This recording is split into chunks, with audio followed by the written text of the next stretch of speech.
কি অবস্থা সবার, ভালো আছো তো? তো এই রাতের বেলা আমি আর আমার বন্ধু মিলে চলে গেলাম টাঙ্গাইলে। আমার গায়ে যে জ্যাকেটটা দেখতে পারতেছো, এই জ্যাকেটটা কেনার জন্যই মূলত এখানে আসা। কেনাকাটা শেষ করার পর প্রতীক বলতেছে চল ভূতের গলিতে যাই ঘুরে আসি। তারপর আমি আর প্রতীক মিলে চলে গেলাম আমাদের টাঙ্গাইলের ভাইরাল সেই রেস্টুরেন্টের ভূতের গলিতে। ভাই এইটা উদ্বোধন হওয়ার পর থেকে পোলাপানে এখানে এসে যে রিলস আর ফটো আপলোড করতেছে তা দেখে পুরো পাগল হয়ে গেছিলাম। তাই ভাবলাম একটু ঘুরে দেখে আসি রেস্টুরেন্টটা কেমন।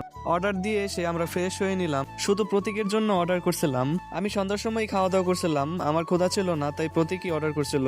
আমি শুধু কফি অর্ডার করছিলাম, যেটা ওর খাওয়া শেষ হলে আমাদেরকে দিবে। ওই খাওয়া দাওয়া করতে করতে আমি একটু চারপাশটা ঘুরে ঘুরে দেখতেছিলাম আসলে রেস্টুরেন্টটা কিরকম করে সাজাইছে। তো তারপর ওর খাওয়া শেষ হলো আর আমাদেরকে আমাদের কফিগুলা দিয়ে দিল। আর আমরা তো গেছিলাম রাত 10টার দিকে, আর তখন ওয়েদারটা খুব ভালো ছিল আর লোকজনও কম ছিল, তাই খুব ভালো লাগতেছিল। কফিটা আমার কাছে ভালো লাগছিল, কিন্তু চিকেনটা ডাবল ফ্রাই করছিল তাই ভালো লাগলো না। তো যাই হোক, এখন আমরা চলে যাইতেছি। পরবর্তী ব্লগের জন্য আমার চ্যানেলটি সাবস্ক্রাইব করো। টাটা।